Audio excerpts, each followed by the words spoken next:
शादी के बाद मैं शोहर के साथ हनीमून के लिए लंदन जाने लगी तो मेरी माँ ने मुझे कागज पर कुछ कलमात लिखकर दिए और कहा कि रोजाना रात सोने से पहले ये कलमात जरूर पढ़ना। जिस दिन तुम ये कलमात नहीं पढ़ोगी तो गजब हो जाएगा। मैंने अम्मी से पूछा कि क्या गजब हो जाएगा। तब अम्मी एकदम से घबरा गई और बोली, जो मैंने कहा है तुम बस वो ही करो। मैं रोज रात को वो कलमात पढ़कर सोती। मेरा शोहर भी बहुत खुश था। लेकिन एक रोज मैं वो बिना पढ़े ही सो गई। जब आधी रात को बैंड बाजों की आवाज से मेरी आंख खुल गई, मेरे तो सर पर आसमान टूट पड़ा था, क्योंकि मेरे शोहर ने मुझे, मेरा नाम शहनाज है, मैंने जब से होश संभाला था मुझे हर वक्त ऐसा महसूस होता जैसे कोई हर वक्त मेरी हिफाजत करता है, मुझ पर नजर रखता है। और बहुत दफा ऐसा होता है कि कोई भी अच्छा या बुरा वाकया होने से पहले मुझे पता चल जाता था। अगर कभी चलते ठोकर भी लग जाती तो कोई था जो मुझे थाम लेता और गिरने नहीं दिया करता था। लेकिन मैं बचपन में कभी समझ नहीं सकी कि आखिर ये क्या मामला है। अपनी अम्मा को बताती तो वो इतना कहती कि ये सब अल्लाह ताला की देन है, तुम किसी से इसका जिक्र ना करो वरना नजर लग जाएगी। ये सिलसिला यूं ही चलता रहा और मैं कॉलेज जाने लगी। कॉलेज में भी अगर कोई लड़की मुझे किसी बात पर डांट देती या किसी से झगड़ा हो जाता तो उन्हें कोई चलते में धक्का दे दिया करता। लेकिन मेरी जो दोस्त मेरे साथ अच्छी थी उन्हें कुछ ना होता।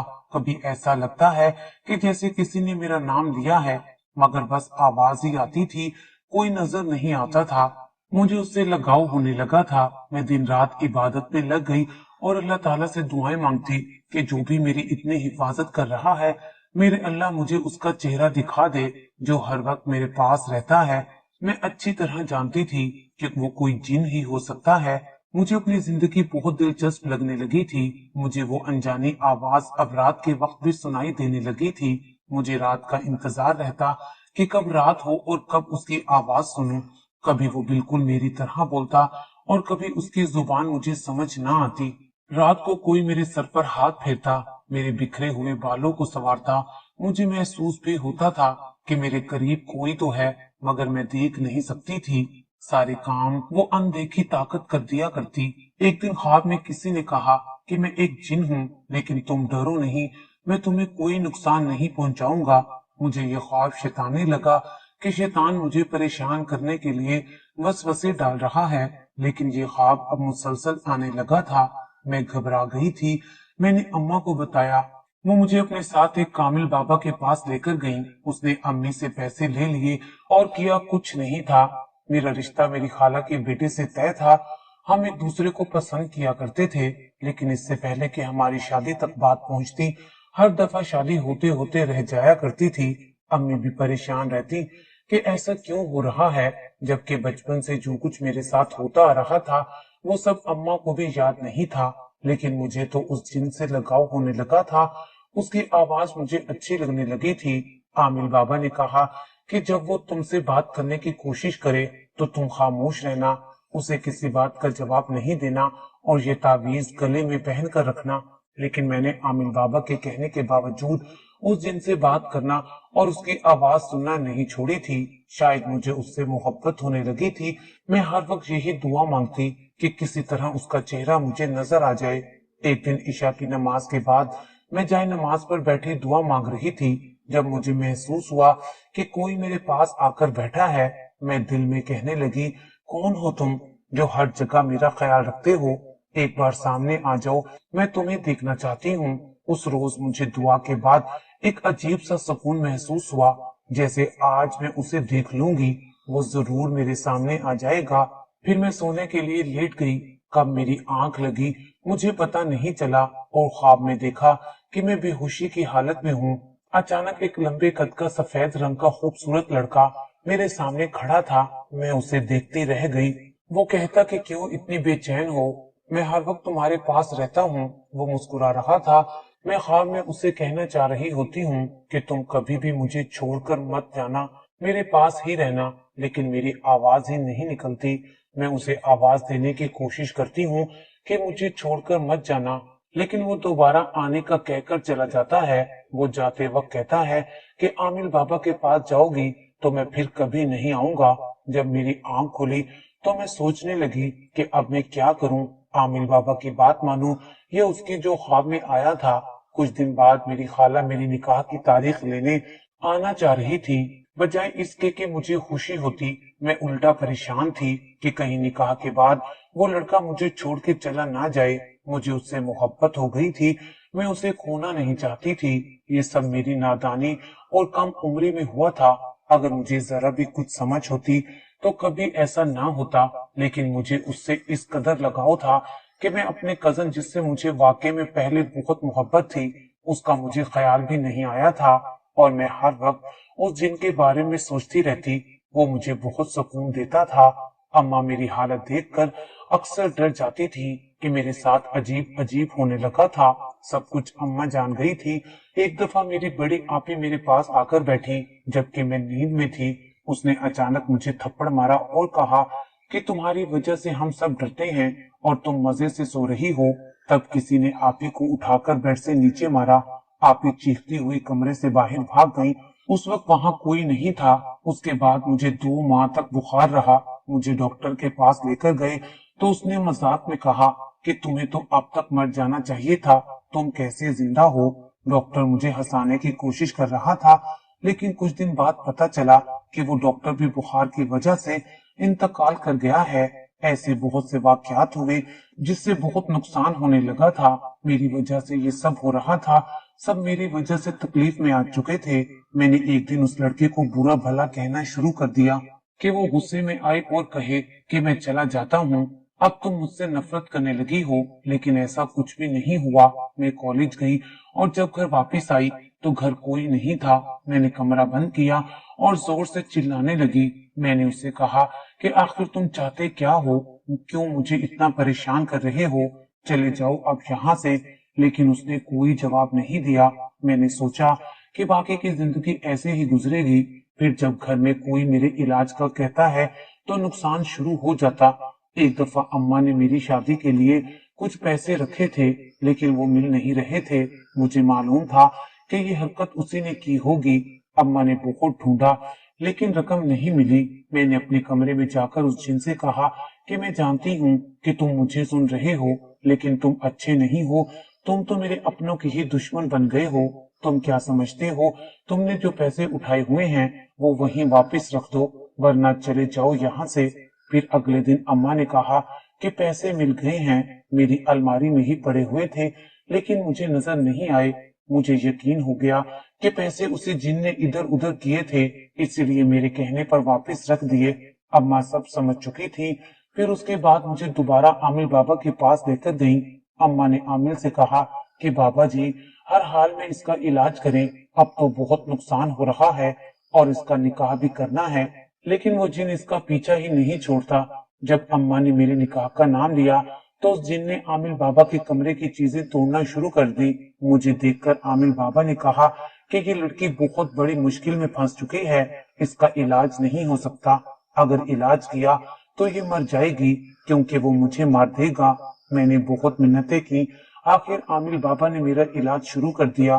عامل بابا نے پہلے میرے کان میں آذان دی جس سے مجھے سکون محسوس ہوا۔ عامل بابا نے ایک دھاگا میرے گلے میں ڈالنے کے لیے دیا اور ایک تعویذ دیا کہ اسے اس کے سرہانے رکھ دینا۔ مجھے ان تعویذ وغیرہ کو پہننے کا یقین نہیں تھا۔ جب سے تعویذ پہنے تھے مجھے جن نظر نہیں آیا تھا۔ کچھ دنوں سے ہمارے گھر میں خوبصورت بلی آ گئی تھی جو اس طرح پھر رہی تھی جیسے مجھے ڈھونڈ رہی ہو اور سیدھی میرے پاس آ کر بیٹھ گئی۔ مجھے بلیاں بہت پسند تھی اس لیے میں ڈری نہیں تھی۔ اس کے بعد وہ بلی روز رات کو میرے سامنے آ کر بیٹھ جایا کرتی۔ مجھے حیرانگی تب ہوئی جب عامل بابا نے مجھے بلایا اور کہا کہ وہ بلی تمہیں تنگ تو نہیں کرتی۔ میں سوچ رہی تھی کہ عامر بابا کو کیسے پتا کہ ہمارے گھر میں بلی آئی ہے، لیکن انہوں نے کہا کہ بیٹا وہ بلی نہیں، وہی جن ہے جو اب بلی کی صورت میں تمہارے پاس آتا ہے، اور یہی سچ تھا۔ تبھی وہ بلی کتنی دیر تک میری طرف دیکھتی رہتی۔ اب تو میں ڈرنے لگی تھی کیونکہ وہ بلی ہر وقت میرے ساتھ رہتی، مجھے اس سے خوف سا محسوس ہوتا تھا۔ ایک دن میں نے خود ہی اپنے کزن سے کہا کہ میں نکاح کے لیے تیار ہوں۔ وہ بہت خوش تھا۔ اس نے کہا کہ شہناز نکاح کر کے ہم دونوں کہیں باہر گھومنے چلیں گے۔ بس پھر ہماری شادی کی تیاریاں ہونے لگی۔ میں نے اپنے کزن کے ساتھ مل کر شادی کی ساری شاپنگ کی۔ मैंने बहुत कोशिश की अपना ध्यान इधर उधर करने की, लेकिन फिर भी जहन बार बार उसी जिन की तरफ जाता। आमिर बाबा ने तावीज दिए और कहा कि निकाह होने तक इन तावीज को किसी सूरत नहीं उतारना, निकाह वाले दिन भी नहीं उतारना। फिर ये हुआ कि निकाह वाले दिन भी आमिर बाबा हमारे घर खुद आ गए, क्योंकि मुझे उन्होंने घर से निकलने से मना कर दिया था। मुझे घर में घुटन महसूस होती थी। मैं अपने कजन से कहती कि मुझे घर से बाहर जाना है, आकर मुझे ले जाओ, लेकिन अम्मा उसे साफ मना कर दिया करती। शादी में दिन ही कितने रह गए थे, तुम अभी नहीं आ सकते। मुझे बहुत उलझन होती। अम्मा हर वक्त मेरे साथ रहती कि कहीं मैं तावीज उतार ना दूं। मैंने कई दफा सोचा तावीज उतार दूंगी, मगर फिर बिल्ली सामने आ जाती और जाकर सीधी मेरे बेड पर बैठ जाती। वो रात को भी मेरे कमरे में रहती और मुझे ऐसे देखती जैसे कोई इंसान दिख रहा हो। फिर मेरी शादी वाला दिन भी आ गया। मैं दुल्हन बनकर अपने कजन के साथ बैठी थी। वो बहुत खूबसूरत लग रहा था। कुछ देर को तो मेरी नजर उसी पर रुक गई थी। वो बहुत अच्छा भी था। मैंने उसे कहा था कि निकाह के बाद मैं आगे पढ़ना चाहती हूँ और मेरा ख्वाब है मैं पूरी यूनिवर्सिटी में टॉप करूं, और वो मान भी गया था। मेरे होने वाले शोहर ने कहा कि हम दोनों हनीमून के लिए लंदन चलेंगे। जब हम वहां से आएंगे तो तुम अपनी पढ़ाई फिर से शुरू कर देना। मैं बहुत खुश थी। मुझे सब एक ख्वाब सा लग रहा था, जैसे अभी आंख खुलेगी, लेकिन ये हकीकत थी। मेरी शादी मेरे कजन से हो चुकी थी और मैं अल्लाह ताला का शुक्र अदा कर रही थी कि हमारी शादी में उस जिन ने कोई नुकसान नहीं पहुंचाया था। मैं अपने ससुराल पहुंच गई थी, जिनकी तरफ से मुझे खदशा सा था कि कहीं कोई चाल ना चल दे। शादी का दिन तो बहुत अच्छा गुजर गया, और वलीमे वाले दिन भी जब हम तैयार हो रहे थे तो मेरे शोहर को किसी ने बाहर बुलाया और कहा कि कोई आपसे मिलना चाहता है। उन्होंने कहा कि मैं तैयार होकर बाहर ही आ रहा हूँ, तुम चलो। लेकिन उस बुलाने वाले ने इसरार करना शुरू कर दिया था कि वो जल्दी में है, और मैं खुद भी बहुत हैरान थी। मैंने उस लड़के को जो मेरे शोहर को बुलाने आया था, मैंने उसे कहा कि जब तुम्हें कहा है कि ये तैयार होकर बाहर आ ही रहे हैं, फिर आपको समझ क्यों नहीं आ रही। उसने कहा कि मैं क्या करूं, वो आदमी जिसने इन्हें बुलाया है वो मुझे बाहर टिकने नहीं दे रहा है। उसने कहा कि आपके शोहर को जल्दी से बाहर लेकर आऊं, उसे कोई जरूरी बात करनी है। मेरे शोहर ने मुझे कहा कि तुम यहीं रुको, मैं देख कर आता हूँ। इतनी जल्दबाजी किसको है। मेरे शोहर नबील उस शख्स से मिलने चले गए और मैं कमरे में परेशान थी। मुझे ऐसे लगता था कि जैसे कुछ होने वाला हो, जिन फिर से कुछ ना कर दे। मेरे शोहर जिससे मिलने गए उसने मेरे शोहर से कहा कि मैं तुमसे शादी से पहले मिलने चाहता था, लेकिन किसी वजह से तुमसे नहीं मिल सका, इसलिए आज आया हूँ। फिर मेरे शोहर को सिर्फ इतना कहा कि तुम अपनी बीवी को छोड़ दो, क्योंकि वो सिर्फ मेरी है और सिर्फ मेरे लिए ही बनी है। शहनाज ने तुमसे शादी बहुत मजबूरी में की है। मेरे शोहर के लिए ये बात किसी कयामत से कम नहीं थी, लेकिन फिर भी उन्होंने बहुत हिम्मत करके ये बात सुनी और बर्दाश्त की। यहाँ तक कि हमारा वलीमा भी हो गया, लेकिन मेरे शोहर ने मुझे कुछ नहीं कहा और खामोश रहे। शादी के बाद रस्म होती है कि दूल्हा दुल्हन के घर एक रात रहने के लिए आता है, लेकिन मेरे शोहर ने इससे इनकार कर दिया और उसी दिन हम वापस घर आ गए। शादी के बाद मैं और मेरा शोहर हनीमून पर जाने की तैयारी करने लगे, जब किसी की कॉल आई और मेरे शोहर कमरे से बाहर चले गए। मैं हैरान थी कि कौन है जो इस तरह कॉल करके बुलाता है, लेकिन मेरे शोहर ने मुझे शर्मिंदा नहीं किया था। हम लंदन जाने के लिए तैयार थे, सीट भी कंफर्म थी। जब जहाज में बैठे तो मेरे शोहर ने मुझसे कहा कि शहनाज एक बात पूछूं। मैंने कहा जी पूछिए। कुछ देर खामोश रहकर फिर वो बोले, क्या तुम मुझसे पहले किसी को पसंद करती थी, या तुम्हें कोई पसंद करता था, या तुम अभी भी किसी को चाहती हो। मैं उनके सवाल से नहीं बल्कि उनके पूछने के अंदाज से हैरान थी। उन्होंने बहुत ही प्यार से पूछा कि मेरा दिल चाहा कि मैं सब कुछ बता दूं, लेकिन मैंने बात मजाक में टाल दी। फिर मेरे शोहर ने बिल्कुल साफ लहजे में पूछा कि शहनाज मैं तुमसे मोहब्बत करता हूँ, तुम मेरी जिम्मेदारी हो। मैं नहीं चाहता कि मेरी वजह से तुम अपनी खुशी कुर्बान कर दो। मैं तुम्हें जबरदस्ती अपने साथ बांध कर नहीं रखना चाहता। मेरे अलावा अगर तुम्हें कोई पसंद है तो तुम मुझे बता सकती हो। मेरे शोहर ने इतने प्यार और नरम लहजे में कहा कि मुझे खुशी से रोना आ गया। मेरे शोहर के दिल में मुझे खोने का भी डर था कि शायद मेरा शोहर इस इंतजार में थे कि मैं कहूं कि ऐसा कुछ भी नहीं है। मैंने ऐसा ही कहा कि आप परेशान ना हों, आपके अलावा मेरी जिंदगी में कोई नहीं था और ना कभी कोई आएगा, और मैं इसीलिए रो रही हूँ क्योंकि मुझे इस बात की खुशी है कि मुझे आपकी सूरत में इतना अच्छा चाहने वाला हमसफर मिला है। मेरे शोहर ने मुझे बताया कि वलीमे वाले दिन एक लड़का आया था। उसने मुझे कहा कि वो तुम्हारा कजन है और तुम एक दूसरे को पसंद करते थे। मेरा शक सीधा उसी जिन पर गया था। फिर मेरे शोहर ने कहा कि मेरे मोबाइल में उसकी तस्वीर होगी। वो वलीमे वाले दिन हमारे साथ वहां था, लेकिन जब मोबाइल में देखा तो उसमें उसकी तस्वीर नहीं थी, क्योंकि जिनकी तस्वीर किसी कैमरे में नहीं आती। मैंने अपने शोहर की बात सुनकर कहा कि जो भी था मैं उसे नहीं जानती, और वो जो भी कह रहा है अपनी तरफ से कह रहा था। मैं आपके सिवा किसी से मोहब्बत नहीं करती। अब कभी वो आपके सामने आए तो मुझे भी बताइएगा, मैं भी उसे देखना चाहती हूँ। कौन है ऐसा जिसने ऐसी घटिया हरकत की है। हम लंदन पहुंच चुके थे। लंदन जाने से पहले अम्मा ने मुझे एक दुआ कागज पर लिखकर दी थी और कहा था कि मैं हर रोज सोने से पहले उसे लाजमी पढ़ूं। मैं वो कलमात रोज पढ़ती थी। मैं और मेरा शोहर बहुत खुश थे। रोज एक नई जगह सैर करने जाते। एक दिन मैं दुआ पढ़ना भूल गई और मुझे अपने तावीज का भी याद नहीं रहा, जो कहीं उतार के रखा हुआ था। अचानक आधी रात को बैंड बाजे की आवाज से मेरी आंख खुल गई तो सारा कमरा फूलों से सजा हुआ था। मैं हैरान थी जब सामने देखा कि कोई सेहरा बांधे खड़ा मुझे कह रहा था कि तुमने तावीज उतार के मेरा काम आसान कर दिया है। मैंने कहा, कौन हो तुम? उसने कहा कि जिसे देखने के लिए तुम बेचैन थी और कहती थी कि मुझे छोड़कर ना जाना, मुझे देखने की दुआएं मांगा करती थी। तब मैं समझ चुकी थी। तभी मैंने तावीज उठाया और गले में पहन लिया और उसे धक्का देकर बाहर भागी। आगे से मेरे शोहर आ रहे थे। मैंने उनका हाथ पकड़कर कहा कि वो यहाँ भी पहुंच गया है, वो हमारी जान नहीं छोड़ेगा। मैं रोने लगी। मेरे शोहर ने कहा, कौन आ गया है? तुमने जरूर कोई ख्वाब देखा होगा, चलो कमरे में। जब हम कमरे में आए तो देखा वहां कोई भी नहीं था। उसके बाद मैंने सब कुछ अपने शोहर को बता दिया। वो खामोश थे। मैंने कहा कि वो मुझ पर अपने जादू का जहर बांध देता था, जिससे मुझे कुछ समझ नहीं आती थी। मैं रोने लगी। मेरे शोहर ने मेरा हाथ पकड़ा और कहा कि अब तुम अकेली नहीं हो, मैं तुम्हारे साथ हूँ। उन्होंने कहा कि तुमने पहले क्यों नहीं बताया? मैंने कहा कि मुझे डर था कि आप मुझे छोड़ देंगे, इसीलिए ये नहीं बताया। मेरे शोहर ने कहा कि मैं तुमसे मोहब्बत करता हूँ और तुम्हें कभी नहीं छोड़ूंगा।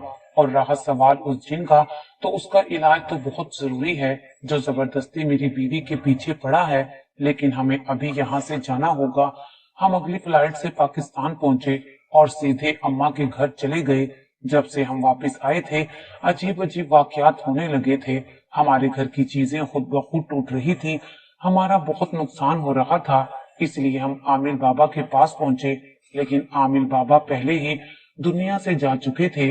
एक दूसरा आदमी आकर आमिर बाबा की जगह बैठ गया और उसने कहा कि आमिर साहब मेरे वालिद थे, उन्होंने मुझे अपनी जगह दी थी। आपका जो भी मसला है मैं हल कर दूंगा। अम्मा और मेरे शोहर आमिर बाबा के बेटे के पास आ गए। उन्होंने इलाज की तसल्ली दी। वो आमिर इलाज तो कर रहा था, लेकिन जिन था जो काबू में आने का नाम ही नहीं ले रहा था। फिर आमिर ने कहा कि इस जिन को पकड़ने के लिए मुझे तकलीफ से गुजरना पड़ेगा, लेकिन मजबूरी थी, करना तो पड़ेगा। फिर आमिर ने आंखें बंद की और जुनूनी हालत में कुछ पढ़ने लगे। तब मैंने उस जिन को मुखातिब करके कहा कि ये कैसे मोहब्बत करते हो तुम मुझसे, जो मेरी तकलीफ को नहीं देखते। काश तुम्हारा दिल भी होता, तुम समझते कि मैं किस अजियत से गुजर रही हूँ। तब हवा चलने लगी और वो जिन हाजिर हो गया। मैंने उसे कहा कि मैं तुमसे नहीं, अपने शोहर से मोहब्बत करती हूँ, तुम मेरा पीछा छोड़ दो। फिर आमिर ने कुछ पढ़कर उस पर फूंका, जिससे वो तड़प उठा और आमिर ने उसे कैद कर लिया। उसकी तकलीफ देखकर एक लम्हे को तो मेरे दिल में कुछ हुआ था, मगर फिर मैंने खुद को झटक दिया था।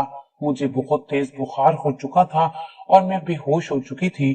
फिर बाद में अम्मा ने मुझे बताया कि तुम्हारे बेहोश होने के बाद उस जिन ने कहा कि वो बचपन से तुम पर आशिक था। तुम नहाकर निकलती थी तो तुम अपने बाल खुले रखती थी, खुशबू लगाकर पार्क में चली जाती थी, تب अम्मा भी मुझे नहीं रोकती थी। मैं तो नासमझ थी, मुझे इन बातों का इल्म नहीं था। उसी दिन से वो तुम पर आशिक था, लेकिन अल्लाह ताला का शुक्र है कि उसने तुम्हें बचा लिया है। वक्त गुजर चुका था, लेकिन मेरे अंदर का खौफ अभी तक खत्म नहीं हुआ था। मैं आज अल्लाह ताला का शुक्र अदा करती हूँ कि जिसकी वजह से मेरी जिंदगी में खुशियां लौट आई थी।